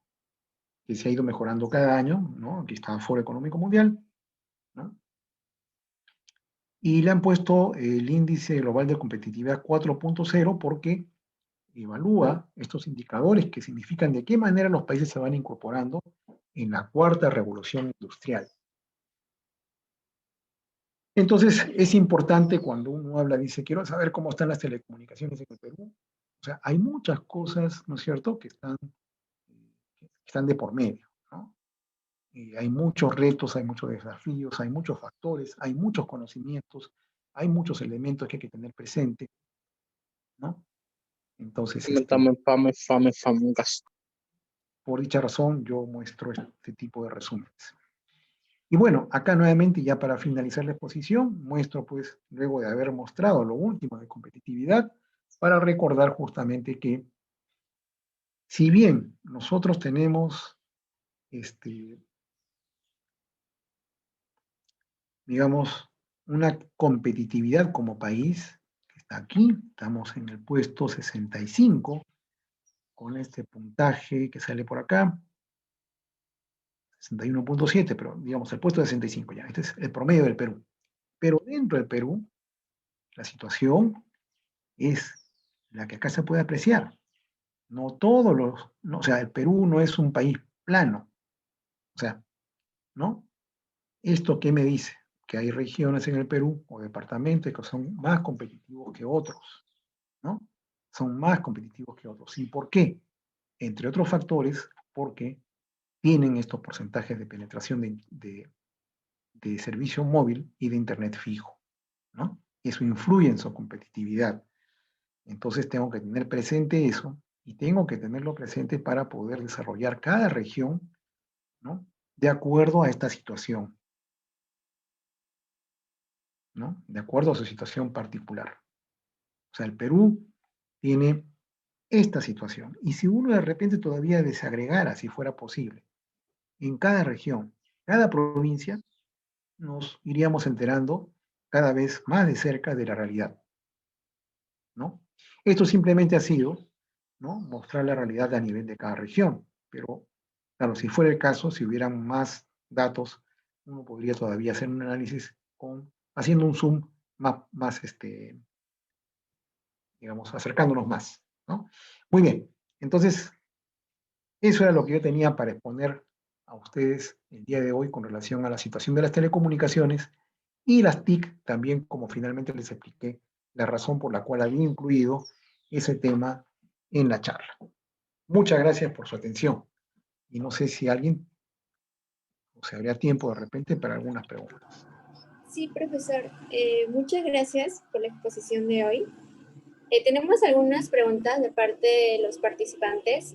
Mi compañera Danixa es quien va a leer las preguntas. Dani. Sí, buenas tardes, doctor Valdés. Ok, tenemos una pregunta por parte de Julio Linares que nos dice, ¿qué se puede hacer para que los operadores usen de manera masiva la red de fibra óptica nacional? No se está usando esta red.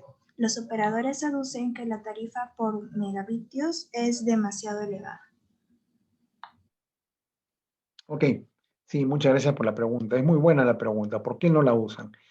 A ver, en sus inicios, ¿no?, los operadores estuvieron utilizando la red. No todos. ¿Por qué razón? Porque como ustedes vieron también en el mapita que mostré, como ustedes ven, los operadores fueron construyendo también sus redes, ¿no? Y les salía más barato usar sus redes. Y aquellos que de repente no tenían redes, ¿no?, les resultaba más barato alquilar los servicios de otro operador en lugar de usarlos de la dorsal. Y la tarifa de la dorsal es fija, ¿no? Lamentablemente eso fue lo que se estableció en el caso del contrato con la empresa Azteca, que es la que opera la red dorsal. Es una tarifa fija. Y como es fija, no la pueden mover, ¿no? Entonces, bueno, pero ese tema ya se abordó también hace algunos años, pero es un proceso que lamentablemente está tomando demasiado tiempo. Entonces, la situación es que la tarifa de la red dorsal de fibra óptica no siempre es, tiene algunos clientes, sí la usan algunos operadores, pero no se usa en toda su dimensión, porque no sale a cuenta, o sea, está muy cara. ¿Y por qué está cara? Lo que pasa es que en sus orígenes, ¿no?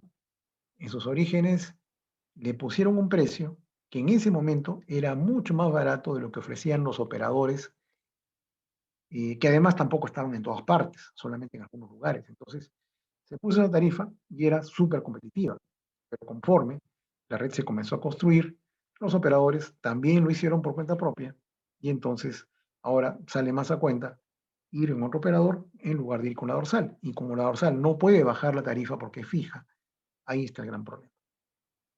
Eso se va a tener que resolver, entiendo, ya con tal vez ya temas legales que están en manos del Ministerio de Transportes y Comunicaciones. Ok, muchas gracias por la aclaración. Tenemos otra pregunta por parte de Ítalo Delgado que dice, ¿cómo se definió el costo de la capacidad de la red dorsal? ¿Se podría tener acceso en caso de negocio? Sí, o sea, esa información debe estar seguramente en la página web de Proinversión, ¿no? De Proinversión debe estar ahí cómo se hizo para fijar la tarifa esa, ¿no? Los cálculos que llevaron a cabo, ¿no? Ok, Dan Sí, Falero. deben haber informes también, perdón, deben haber informes al respecto, ¿no? Si uno lo busca en Google, seguramente que uno podrá encontrar informes en Proinversión, tal vez también en OCIPTEL o en el Ministerio, pero es información pública, ¿no? Ok, doctor, muchas gracias. Dan Falero pregunta, ¿qué cambios inmediatos haría en la estructura de las telecomunicaciones en Perú? Muy bien, esa pregunta me gusta muchísimo a mí. Yo lo que creo que habría que hacer es un cambio de visión. ¿Cuál sería ese cambio de visión? Miren, eh, yo mostré en algún momento indicadores de penetración, ¿no? Entonces, por ejemplo, en el caso del porcentaje de penetración de hogares con internet fijo, ¿no? Es aproximadamente, y creo que está en uno de los mapitas por acá.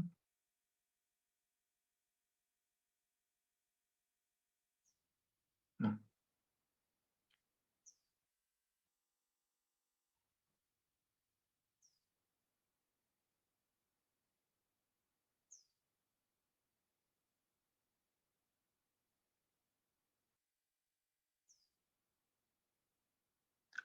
Ah, no, acá está, pero está por habitante. Ya, pero en todo caso, en el Perú, el porcentaje de penetración a nivel de hogares de internet fijo es 32%, ¿ya? Pero, si nos vamos a este último mapita, acá. Si nos vamos aquí a este gráfico, ¿no? Con color azul, aquí en las barras se puede ver el porcentaje de hogares con acceso a internet fijo. Entonces, si uno va a Lima, Lima tiene que el 54%, o sea, ni siquiera el 60, 80%, ¿eh? O sea, en Lima, de cada 100 hogares, solo 54 tienen internet fijo. Arequipa, de cada 100, 35 hogares nomás tienen internet fijo. Tacna, de 100, 44. Y así va variando, ¿no? Miren, por ejemplo, Ayacucho, de 100, solamente 7 hogares tienen internet fijo. Y si me voy al extremo, Cajamarca, 9, Huancavelica no llega a 3. Ya. Yo lo que creo es que tenemos que analizar la situación de cada región y de acuerdo a eso hacer una política pública para desarrollar el Internet fijo en cada región. Lo que está pasando con el Internet fijo en cada región es que no hay competencia suficiente. En Internet móvil, en cambio, sí hay competencia bastante dinámica, ¿no? Eso sí se está dando. Pero en Internet fijo, no.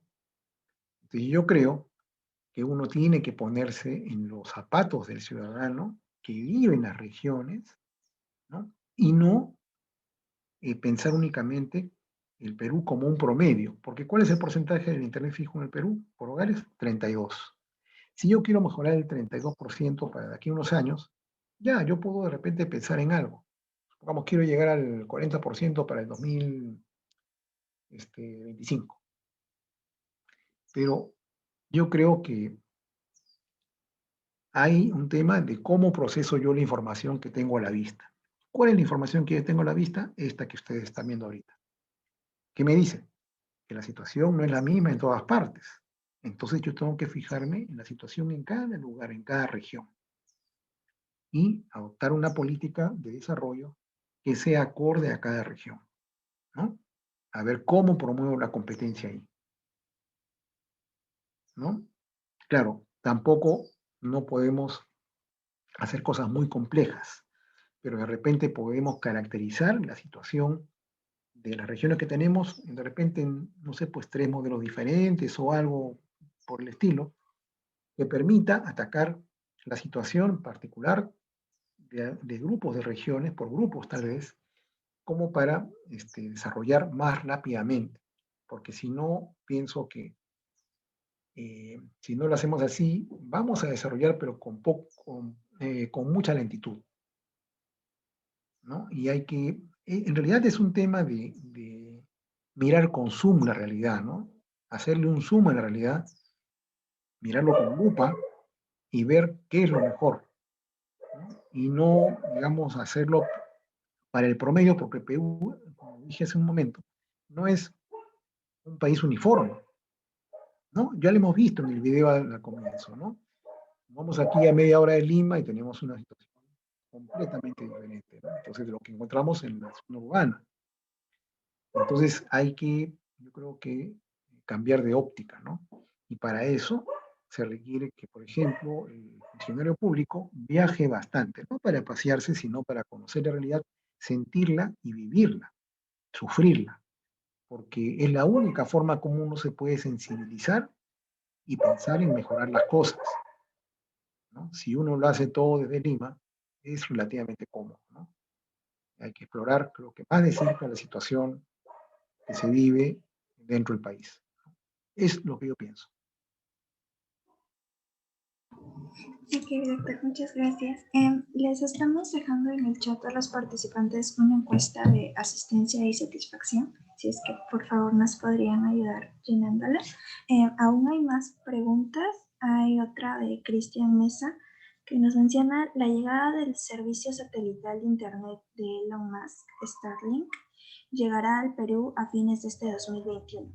¿Ha revisado en qué consiste la propuesta de esta tecnología que pretende llegar a 1 gigabit por segundo? Si por la teoría de telecomunicaciones la transmisión satelital es la más lenta de todas las que hay en el mercado. Bueno, la verdad es que no he visto el detalle de la publicación que ha hecho el gobierno hace poco, pero igual el hecho de que sea satelital, por un lado, digamos, el satélite permite llegar a zonas alejadas. Ya, por ese lado, todos estamos de acuerdo, eso no es nada nuevo. Pero se han hecho varios proyectos satelitales en el Perú en los últimos 20 años, pero han habido problemas con la tecnología. ¿Por qué? Porque tenía, por un lado, ¿no?, una velocidad muy baja, lo cual originaba mucha frustración de parte de los usuarios. O sea, eso no es una novedad. Ahora, ¿cómo se consigue mayores velocidades? Subiendo la frecuencia, ¿no?, la frecuencia de la portadora. Entonces, una banda que ha prometido mucho en los últimos años es la banda Ka, ¿no? porque también estaba más antes la banda KU y mucho más antes la banda C. Entonces, conforme uno incrementa la frecuencia de la portadora, tiene por un lado la característica de que puede transmitir mayores velocidades. ¿Ya? Hasta ahí todo suena muy bien. Pero el problema luego es, ¿no?, que si la frecuencia aumenta, por ejemplo, en la banda K, creo que es el orden de los 26 GHz aproximadamente, ¿no? Cuando llueve, se atenúa la señal inmediatamente, muy rápidamente. ¿Por qué? Porque la longitud de onda a la frecuencia de 26 GHz es muy pequeñita, es comparable con las gotas de lluvia y sencillamente se dispersa rápidamente. Eso ocurre incluso con la banda KU, ¿no? Banda 11, 14 GHz, eso ocurre. Entonces, si ya había sucedido antes eso con la banda KU, no sé cómo, o sea, la verdad es que no sé, voy a revisar a ver si es que está también información técnica disponible, a ver qué banda de frecuencias usaría, pero si se va a usar en zonas donde hay mucha lluvia, probablemente hayan problemas de atenuación o que la señal no llegue, ¿no? Entonces, no lo sé, habría que ver bien eso.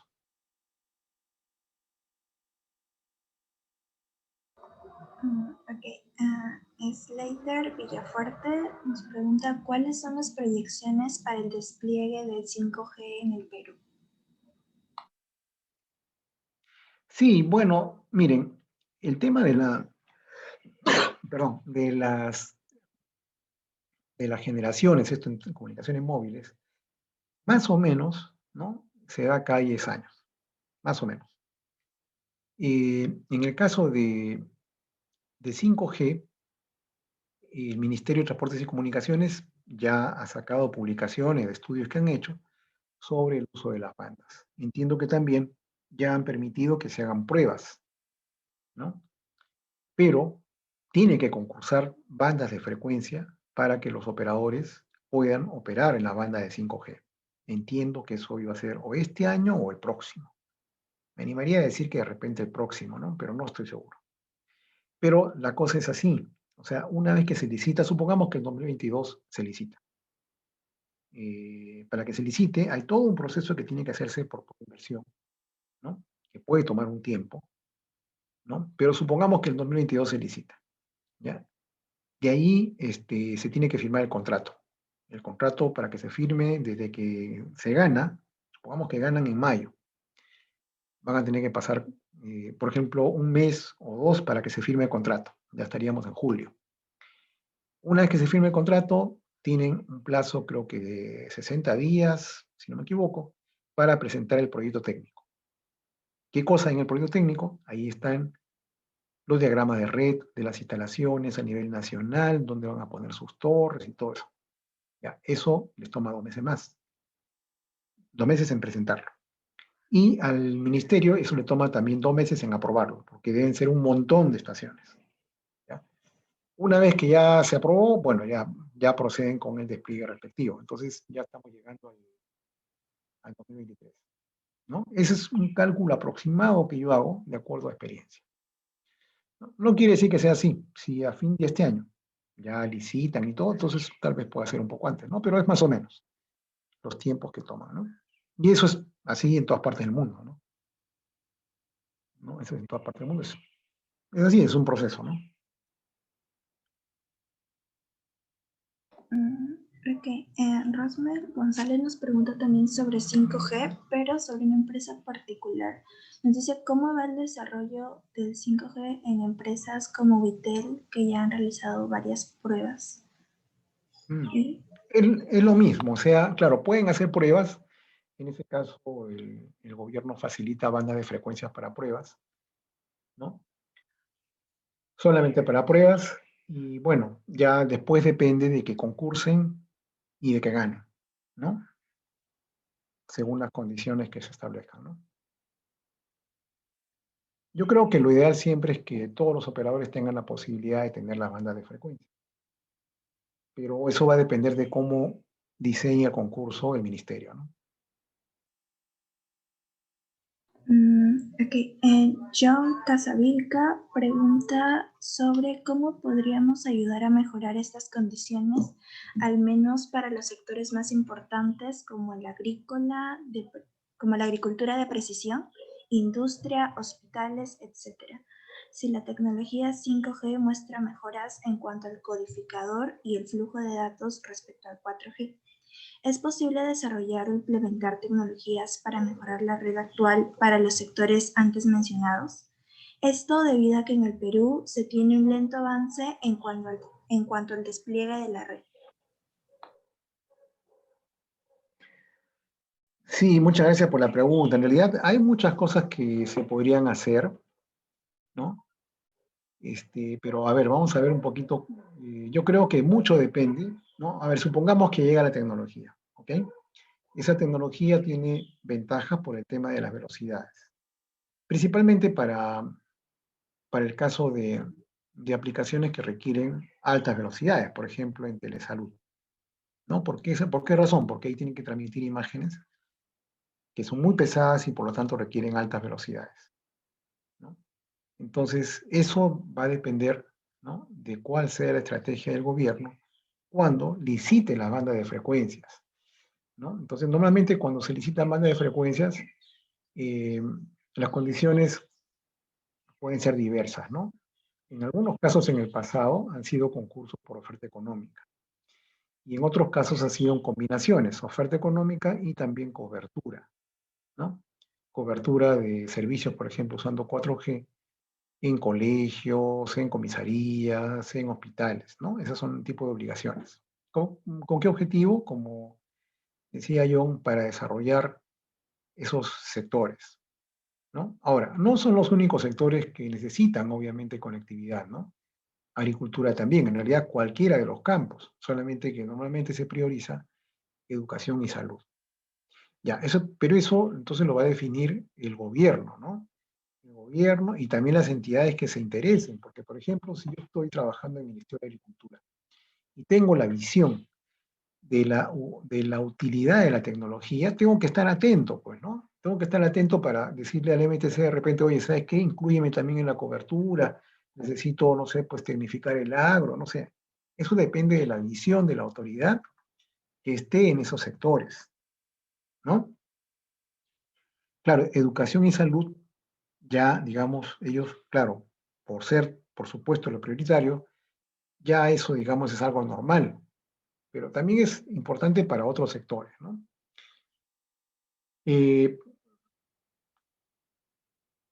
Pero también, digamos, ya pensando en cómo se desarrollan las tecnologías y cómo las usamos en el Perú, y entrando un poco al tema del campo académico, nosotros nos hemos acostumbrado, lamentablemente, a consumir tecnología, ¿no? O sea, en el Perú no desarrollamos tecnología. Y también hay muy poca transferencia de tecnología en el sentido que, por ejemplo, si llega 5G, que vamos a aprender 5G. Lo que vamos a hacer es aprender a usarla. Pero muchas cosas que están dentro son como cajas negras que nosotros no entendemos. Y de ahí la importancia que en la universidad, ¿no?, sí entendamos esas cosas y que nos interese. Y fomentar que se aprendan esas cosas, ¿no? Yo hace un rato, de verdad, les comenté ese tema de por qué razón aumentan las velocidades, ¿no? ¿Cómo así sí, 1 gigabit por segundo en 5G? ¿Cómo así 1 terabit por segundo para 6G? ¿De dónde? ¿No?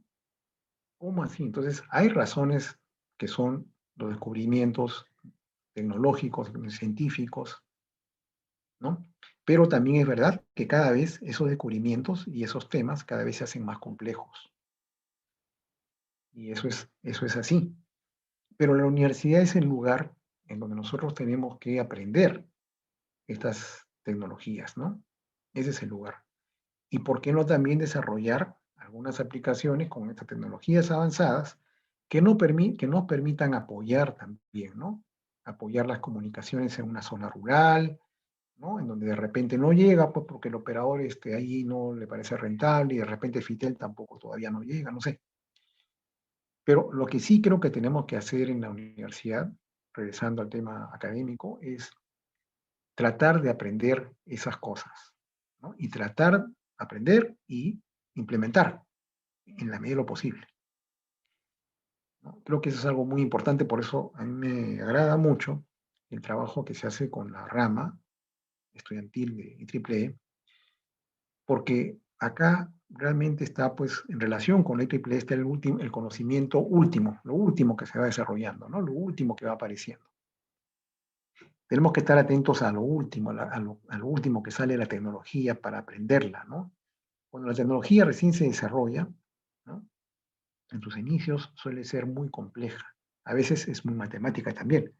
Pero conforme pasa el tiempo, y para eso están los autores de muchos libros, se va digiriendo, se va escribiendo de una manera totalmente comprensible y, claro, siempre se requiere esfuerzo. Se puede entender y se puede manipular y aplicar en lo que nos convenga como país, ¿no? O sea, lo importante es tener interés, estudiar, estar al tanto de lo último, ¿no? Y ver cómo lo podemos aplicar, ¿no? Así que yo creo que por ahí va la cosa, ¿no? O sea, no es un tema sencillo, pero creo que lo primero que tenemos que hacer es comprometernos a estudiar, a aprender bien, no a hacer, aprender por pasar un curso simplemente, no, sino entenderlo bien. Y para eso, obviamente, ¿no? Creo que el espíritu de un estudiante tiene que ser preguntar, preguntar, todo el tiempo preguntar y nunca sentirse mal por hacerlo, ¿no? Al contrario, es una actitud que un profesor siempre valora mucho porque nadie nace aprendiendo, sabiendo, perdón, y la actitud de preguntar es la que motiva al profesor, ¿no? Y si no se sabe, ya pues se averigua y se responde en la siguiente clase, pero la cosa es que siempre exista ese espíritu de cuestionamiento, ¿no? Pero claro, también con el compromiso de estudiar, ¿no? ¿No? Eso es algo importante. Así que muchas gracias por la pregunta. Ok, doctor, muchas gracias por la charla. Esas son todas las preguntas. Siempre es importante mantenernos Muy bien. al tanto